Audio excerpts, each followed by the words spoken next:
Have you ever just stopped and wondered why changing the way we eat feels like such an impossible uphill battle? Well, today we're going to look at a totally different approach, one that goes way beyond just, meal plans and calorie counts. We're diving deep into the principles of dietary counseling. Okay, let's just get right to it with the million-dollar question. Why do so many diets fail? It's a frustration so many of us have felt. You start with all the best intentions, right? But those rigid rules and restrictions, they almost always seem to lead us right back where we started. But what if the problem isn't our willpower? What if it's the entire approach that's broken? And this slide right here, this lays out the difference perfectly. On one side, you have your typical diet plan. It feels like a list of commands, right? Strict rules, food lists, good versus bad. But on the other side, you have dietary counseling. And look at those words: partnership, psychology, behavior. It's a huge shift from focusing only on food to understanding, well, you. So, where does a journey like this even begin? Well, the foundation, the very first building block, is a partnership. This is not about a nutritionist handing you a piece of paper and saying, good luck. No, this is about building a real relationship. This whole idea is rooted in something called client-centered therapy. And honestly, the name says it all. It puts you, the client, right at the center of everything. Instead of that old-school, top-down dynamic where the expert tells you what to do, this is a real partnership.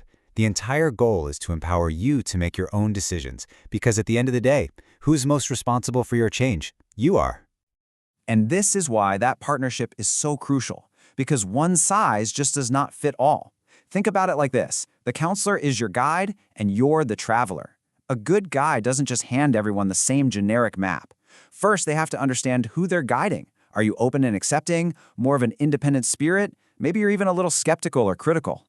Understanding your unique mindset is the absolute first step. Okay, so once that foundation of partnership is there, you need a map. And luckily, there's a really clear, structured model that acts as a roadmap for creating real, lasting change. And here it is. It's called the 5 A's of counseling: assess, agree, advise, assist, and arrange. Now, this isn't just some random list. It's a very deliberate, logical progression. So let's walk through what each of these steps actually looks like. The whole journey kicks off with assess. This is the discovery phase. And it's so much more than just a food diary. It's about really understanding your history with food, your past attempts at change, and maybe most importantly, figuring out if you're truly ready and willing to start this journey right now. Next up is agree, and that word is everything here. This isn't about being handed a set of orders from on high. It's a negotiation. Together, you and your counselor agree on goals that are actually realistic and achievable for you. Maybe the goal isn't a total diet overhaul by Friday, but something you can genuinely buy into and apply to your life. Then, and only after you assess and agree, comes the advise part. And notice, this advice is tailored specifically to you, your life, your schedule, your budget. Anyone can say, eat more vegetables, but helpful advice is a plan that actually fits into your world. All right, so you've got a plan. But we all know life happens, right? That's where assist comes in. A plan is pretty useless without support. This stage is all about providing the tools, the information, and the strategies you need to navigate all those real-life challenges and actually succeed. And finally, we arrange. Look, change isn't a set it and forget it kind of thing. This last step is all about scheduling those follow-ups to check in, see what's working, figure out what's not, and make adjustments. It's that ongoing care that really helps turn new actions into habits that stick for good. Okay, so we've seen the counselor's roadmap, the 5 A's. But what about you? What does this journey actually feel like for the person making the change? Well, that's where we get into the 5 stages of transformation. This is the psychological path you're walking.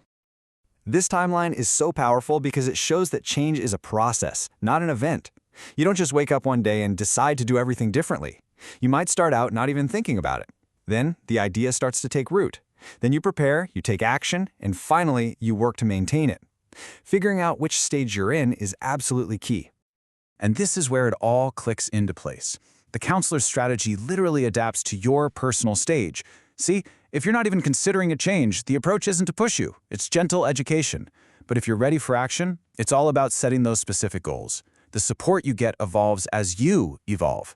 Now that is what real, personalized guidance looks like. So, as we bring this all together, what's the big idea? What's the most important thing to take away from all this? It's that real, lasting change has almost nothing to do with a list of rules. It has everything to do with your behavior. And this quote right here, it just hits the nail on the head. Food and eating habits are close to an individual's identity. Just think about that for a second. Food isn't just fuel. It's culture, it's comfort, it's celebration, it's family. It's literally woven into the fabric of who we are. Any approach that ignores that is just doomed from the start. So really, it all comes down to this. A strict diet plan focuses on the what you're putting on your plate. But dietary counseling goes deeper. It's all about understanding and transforming the why. Why do we have these habits in the first place? And that right there is the difference between a temporary fix and a true, lasting transformation. So I'll leave you with a final thought to chew on. What if the most powerful first step you could take towards a healthier life has nothing to do with what's in your pantry or on your plate? What if it's all about changing your mind?